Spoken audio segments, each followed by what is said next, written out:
না মানে সরকারকে কিন্তু দায় নিতে হবে, অথবা যে গণমাধ্যমগুলো এই নিউজটা করছে, যে নিউজের বেসিসে আমরাও নিউজ করছি ভাই, পরথা আমরাও বিপদে পড়া লাগবো। কারণ হয় কি যে আমরা যখন একটা নিউজ করি, মেইন স্ট্রিম মিডিয়া বা জাতীয় গণমাধ্যম যেগুলা মানে বড় মাপের গণমাধ্যম যেগুলা মানে ন্যাশনালি প্রকাশিত হয়, তারা যখন একটা রিপোর্ট করেন তখন কি একদম উড়ন্ত খবরের উপর করেন, নাকি ডক্টর মোহাম্মদ ইউনূসের সরকার এক এক সময় এক এক কথা বলেন, পাঠে পড়ে গেলে কথা থেকে লড়ে যান? মানে কেমনে হইল? ইনভেস্টিগেশন রিপোর্টে তো দেখলাম রাষ্ট্রপতিকে নিয়ে কি নতুন কোনো খেলা শুরু হয়েছে? যদি নাই হয় তাহলে বাজারে এই খবর কই থেকে আসলো? এখন আমাদের প্রধান উপদেষ্টার যিনি একজন উপসচিব আছেন, তিনি বলছেন ভিন্ন কথা। গতকালকে আমরা দেখলাম যে বিদেশে যে কূটনৈতিক মিশনগুলো আছে, কনসুলেট গুলো আছে, সেখান থেকে টেলিফোন করে, কোন রকম ইমেল বা চিঠি না, টেলিফোনের মাধ্যমে আপনার নির্দেশ দেওয়া হয়েছে যেন রাষ্ট্রপতির ছবি নামিয়ে ফেলা হয়। আমরা নিউজ দেখলাম, সারা বাংলাদেশের গণমাধ্যম করলো। এখন হঠাৎ করে গতকালকে রাতের বেলা আমাদের সরকারের মানে প্রধান উপদেষ্টা যিনি উপপ্রেস সচিব আছেন, তিনি দিচ্ছেন এক মানে কি বলা হয় ধামাকাধার খবর, এরকম আমার কাছে মনে হলো। বলছে কি যে সরকার কিংবা রাষ্ট্রপ্রধানের ছবি সরিয়ে ফেলতে হবে এমন কোন লিখিত নির্দেশনা কোন দপ্তর বা মিশনকে দেওয়া হয়নি। আমরা তো বলছি, আমরা আমাদের নিউজে বলছি লিখিত নির্দেশনা দেওয়া হয়নি, cause it's makes a document. আপনি যখন লিখিত কোনো অর্ডার দিচ্ছেন না, ডকুমেন্টারি তৈরি হয়ে যাচ্ছে, যে পরবর্তী কখনো সরকার বদল হইলে 2-4-10 বছর পরে ওই যে সাইদি সাহেবের ফাঁসি রায় হয়েছিল, একজনের মিষ্টি খাওয়াইছিল, খুশি হইয়া ভাইরাল হয়েছিল, গতকালকে গণধোলাই খাইছে। তো এই যে ভিডিও ফুটেজগুলো থেকে যাচ্ছে, এরকম গণধোলাই আগামী কে যাবার কখন খায় এই দেশে এখন গ্যারান্টি নাই, ঠিক আছে? তো এইসব কারণের সম্মত লিখিত কোনো নির্দেশনা দেয়নি। তো তিনি বলতেছেন শুধু এখানে না, দেখেন তিনি কোন জায়গাতে না মোটটা দিচ্ছেন, তিনি বলছেন আপনার লিখিত নির্দেশনা কোনো দপ্তর কিংবা মিশনকে দেওয়া হয়নি। আর এই কথা বলছেন কে? প্রধান উপদেষ্টার উপপ্রেস সচিব আবুল কালাম আজাদ মজুমদার। 17 রাতে মানে গতকালকে রাতে ফেসবুকে এক পোস্টে তিনি লিখছেন যে সরকারি দপ্তরে পোর্ট্রেট ব্যবহার, পোর্ট্রেট মানে ছবি, শুরু থেকেই অন্তর্বর্তী সরকার নিরুৎসাহিত করেছে, অলিখিতভাবে জিরো পোর্ট্রেট নীতি বজায় রেখেছে। যে যেহেতু রানিং সংবিধানে সরকার আছে, তো এই সরকারে আপনার বঙ্গবন্ধুর ছবি সরানোর সুযোগ ছিল না, বা রাষ্ট্রপতির ছবি সরানোর সুযোগ নাই। তারপরও কেউ কেউ সরকার কিংবা রাষ্ট্রপ্রধানের ছবি নিজ নিজ দায়িত্বে ব্যবহার করেছে, সেগুলো সরিয়ে ফেলতে হবে এমন কোন লিখিত নির্দেশনা কিংবা কোন দপ্তর কিংবা মিশনকে দেওয়া হয়নি। তারপরও দেখা যাচ্ছে আজ এটা নিয়ে বাজার গরম করে ফেলা হয়েছে। নির্বাচনের তারিখ ঘোষণা করার পর রাজনীতি নিয়ে ঘোট পাকানোর সুযোগ কমে আসছে। কাটতি ধরে রাখার জন্য ছোটখাটো অনেক বিষয়কেও এখন তাই পাহাড় সম করে তোলা হচ্ছে। তার মানে বাইচা গেছে রাষ্ট্রপতি। অভিশংসনের একটা আলোচনাও মাঝখানে শুনছিলাম, কারণ হঠাৎ করে রাষ্ট্রপতির ছবি যে আইনে সরানো হয়েছে সেটা নিয়েও কথা বলা হয়েছে। তারপরে এখন হঠাৎ করে আমাদের প্রধান উপদেষ্টার উপপ্রেস সচিব যখন এই বক্তব্য দেয়, তাহলে যে নিউজগুলো হইলো গণমাধ্যমে পুরাটাই সাংঘর্ষিক। তবে এখানে কিন্তু বলা হয়েছে যে টেলিফোন করে বলা হয়েছে, এবং বলা হয়েছে একজন থেকে আরেকজনের কাছে এটা ফোন দিয়া জানায়া এই কাজটা করার জন্য এখানে কিন্তু দাবি করা হয়েছে। এবং কি যে গণমাধ্যমগুলো নিউজ করছে তারা তো বলছে নাম প্রকাশে অনিচ্ছুক। কেন? নাম প্রকাশ করলে ঝামেলা, নামে কে আহে, নামে তো ভেজাল। হ্যাঁ, আপনি সবকিছু বদলাই ফেলতে পারবেন, নাম বদলাইলেও আপনি বিপদে পড়বেন, চেহারা তো আর বদলাইতে পারবেন না, এরকম একটা বিষয় আছে না?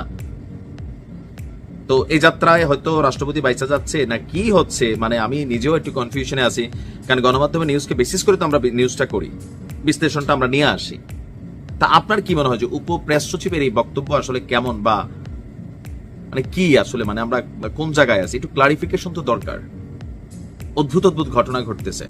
With due respect, doctor Mohammad ইউনূসের কাছে আমরাও দাবি জানাচ্ছি যে এখানে আরো বেশ কয়েকজনের নাম আসছে, তাদের ব্যাপারেও আপনার সরকারের সিদ্ধান্ত কি, নাকি পরবর্তী সরকার এসা আবার এরকম আপনি যাদের নাম টাম সামনে আনবেন, আবার আপনার সরকারের অনেকের নামও পরবর্তী সরকারের সামনে আনবে, তখন তো বিষয়টা কেমন হয়ে যায়।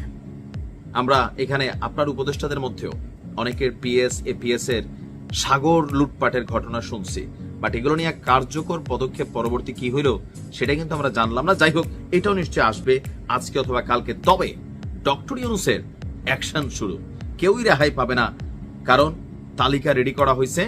ডক্টর ইউনূস বলছেন যে কিছু মানুষের লুটপাট জাতির সামনে তুলে ধরা হবে। তো কিছু মানুষ কারা? চোখ বন্ধ করে বলা যায় আওয়ামী লীগের সাপোর্টার, আওয়ামী লীগের এমপি মন্ত্রী নেতা, অথবা তাদের সাথে কানেক্টেড প্রশাসন থেকে শুরু করে বিভিন্ন সেক্টরের মানুষ। তো উনি ক্ষমতায় আসার পর না, এগুলো এখন আপাতত প্রকাশ হবে না, কারণ এটা বাংলাদেশের ইতিহাস যে যেই সরকার ক্ষমতায় থাকাকালীন সরকারের বাটে পড়ে গেছে অথবা সরকার বাটে ফালাইতে চাচ্ছে এরকম ক্যারেক্টার ছাড়া আপনার তাদের আমলনামা সামনে আসে না। তো ডক্টর ইউনূস কি করবেন? তিনি বলছেন যে দেশের সম্পদকে কিভাবে লুটপাট করছে। আমরা ওই সিলেটের পাথর লুটপাট দেখছি, পুরা পাথর লুটপাট শেষ হয়েছে। তো আপনারা তখন দেখেন নাই, রিজনা আপাক আবার বলে যে না না না এটা আমার দায়িত্ব না। তারপর আবার যখন মানে পাথরটা তো লুটপাট শেষ, আর ওই যে নারী পাথর ভুরি পাথর আছে, তখন দেখছি সরকার আবার ওই পাথর উদ্ধারের জন্য প্রশাসনকে কাজে লাগাচ্ছে, রাষ্ট্রের টাকা খরচ হচ্ছে, এরকম আবার আছে।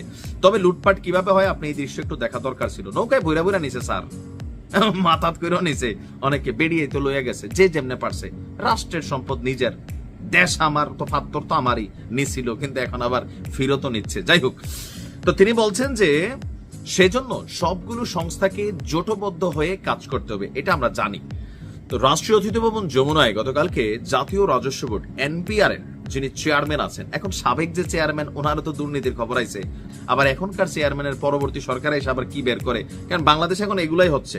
আপনি দেখেন প্রত্যেকটা সেক্টরের প্রধান যারা ছিল আওয়ামী লীগের সময়, প্রত্যেকের আমলনামা তলব করা হয়েছে। তো তিনি বলছেন যে আমাদের যিনি এখন রানিং যিনি চেয়ারম্যান আছেন, যতটুকু এই ব্যক্তি সম্পর্কে আমি নিজেও দেখছি, যখন নিয়োগটা হয়েছে, কেরিয়ার বা ওনার এক্স লাইফ মনে হয়েছে মোটামুটি সৎ মানুষ। আশা করি ওনার সম্পর্কে ইন ফিউচার কোন রকম কিছু বের হবে না। তো যিনি আছেন মোহাম্মদ আব্দুর রহমান খান এবং এনবিআর এর কেন্দ্রীয় গোয়েন্দা সেল সিআইসির মহাপরিচালক আহসান হাবিব, তাদের সাথে ডক্টর ইউনূসের একটা বৈঠক ছিল, সেখানে তিনি নির্দেশনা দিয়েছেন কড়াভাবে। তো বলা হচ্ছে যে বাংলাদেশ থেকে অর্থ পাচার করে পৃথিবীর বিভিন্ন দেশে গড়া প্রায় 40,000 কোটি টাকার সম্পদের সন্ধান পাওয়া গেছে। কত হাজার? 40,000 কোটি টাকা। চলতি বছরের জানুয়ারি থেকে এই পর্যন্ত 5টি দেশের 7টি শহরে অনুসন্ধান চালিয়েছে। এই এখন কারা চালিয়েছে? সম্ভবত ওই গোয়েন্দা সংস্থা সরকারের।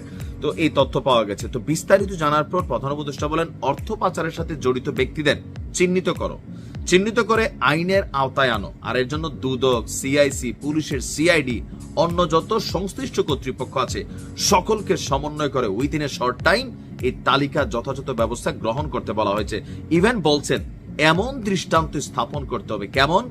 যাতে ভবিষ্যতে কেউ দেশের সম্পদ লুট করে বিদেশের সম্পত্তি তৈরি করতে না পারে। তো আমার মনে হয় লাইনটা একটু বড় করা যাইতো, ভবিষ্যতে যেন কেউ দেশের সম্পত্তি লুট না করে, ভবিষ্যতে দেশের সম্পদ লুট করে বিদেশের সম্পত্তি তৈরি করতে না পারে। তো দেশেও তো অনেকে স্যার সম্পদ লুট করে সম্পত্তি তৈরি করে, ছোট ছিচকা চোর আছে স্যার। আপনি তো অনেক বড় মানুষ হয়তো এদের খবর জানেন না, বাট গণমাধ্যম পড়বেন, ফেসবুক দেখবেন, গুজবের পাশাপাশি অনেক নিউজ আসে। এই যে ধরেন পাথর লুটেরারা, এগুলো কিন্তু আমাদের দেশীয় লুটপাটকারী। পাথর নিয়ে ক্রাশার মেশিনে ভাঙাইয়া, সেখানে জামাত নেতার মেশিনও বাড়িছে, বিএনপি নেতা বরখাস্ত হয়েছে, আবার জামাতের ইউনিয়ন চেয়ারম্যানের নামও আসছে। স্যার আমরা কিন্তু আসি, দেশীয় লুটপাটকারী আসি, তবে এই পাথর বেচা তো আর বিদেশ টাকা পাঠানো যাবে না, কোন রকম ধরেন লেবার টেবার খরচ দিয়া, তারপরে কিন্তু হয়। এই দেখেন পদ্মা সেতু নাটবল্টু খুলে ফেলে, ওই জায়গার নাটবল্টু নাই, সরকার লাগায়, পথচারী পারাপার। এই যে লুটেরা আমরা আসি, আমাদেরও একটা ব্যবস্থা করতে হবে দৃষ্টান্তমূলক, যে যেখানে যে নাট খুলছে তার আঙ্গুল সেখানে ঢুকে দিয়া এই নাটের কাজ করতে হবে। দুইটার এরকম ঝুলাই দিলে বাকিরা বন্ধ হয়ে যাবে। পথচারী পারাপারে যে সিঁড়ি তুলে নিয়ে যায়, তারে লক করে ওইখানে বসা যান, তার পিঠে 3 দিন মানুষ পারাক, মানে নিচে নরম জিনিস দিতে হবে যেন নারী বুড়ি বের না হয় আর কি, পিঠের উপরে যেন সিট দেওয়া যেতে পারে। টেকনিক আছে আমার কাছে। তো এরকম দিয়া দিলে কি হবে, ভবিষ্যতে সরকারি কোনো সম্পত্তিতে এই দেশীয় লুটেরারা হাত দিতেও কিন্তু ভয় পাবে। দেখেন প্রত্যেকটা সরকার রাষ্ট্রের সৌন্দর্য বর্ধনে অনেক কাজ করে, কিন্তু চোরেরা খুল্লা লয়া জায়গা। তো দেশীয় বিদেশি লুট তো লুটি, রাষ্ট্রীয় সম্পদ লুট, এগুলা বন্ধ করতে হবে।